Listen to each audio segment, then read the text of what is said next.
కేవలం 10 ఊళ్ళు ఉన్నటువంటి అంగరాజ్యానికి రాజు అయినటువంటి కర్ణుడు మాత్రం దానకర్ణుడని చరిత్రలో స్థానం సంపాదించాడు.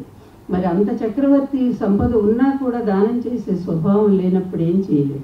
అలాగే ఈ కళలకి ఒక దాతలాగా నిలబడి ఆయన ఎన్ని కష్టాలు పడ్డారో, తన ఆస్తులే అమ్ముకున్నారో, ఎన్ని రకాలుగా ఇబ్బందులు పడ్డారో, మరి ఇన్ని బాధలు పడి కూడా ఈ కళాస్వరూపాన్ని నిలబెట్టాలనేటువంటి ఆ కళామూర్తికి కూడా అందరూ నిజంగా ధన్యవాదాలు అందజేయాల్సినటువంటి అవసరం ఉంది. కళామూర్తులైతేనే ఆ సంస్కారం, ఉత్తమ సంస్కారంతో సాయి గారు ఇట్లాంటి మంచి కార్యక్రమాలు చేస్తున్నారు. నాకు ఒకటే గుర్తొస్తుంది, ఒకనాడు రాజులు ఈ కళలను పోషించారు. కానీ ఈరోజు ప్రజాస్వామ్య వ్యవస్థ వచ్చింది.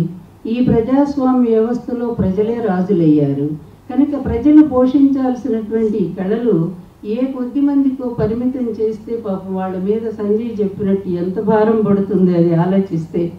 అందువల్ల అందరూ తల ఒక్క చేయి వేయగలిగితే అందరూ ఆనందిస్తాము. ప్రతి కళ కూడా దైవదత్తమైనటువంటిదే కదా.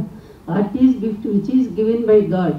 భగవంతుడు వరప్రసాదితమైనటువంటి కళను అందరూ ఆనందించే అటువంటి కళల్ని మనం కూడా ఎంతో కొంత ఉదారంగా ముందుకు రాగలిగితే తప్పకుండా సాయి గారు నేను ఒక 10,000 ఇస్తానండి మీ కార్యక్రమాన్ని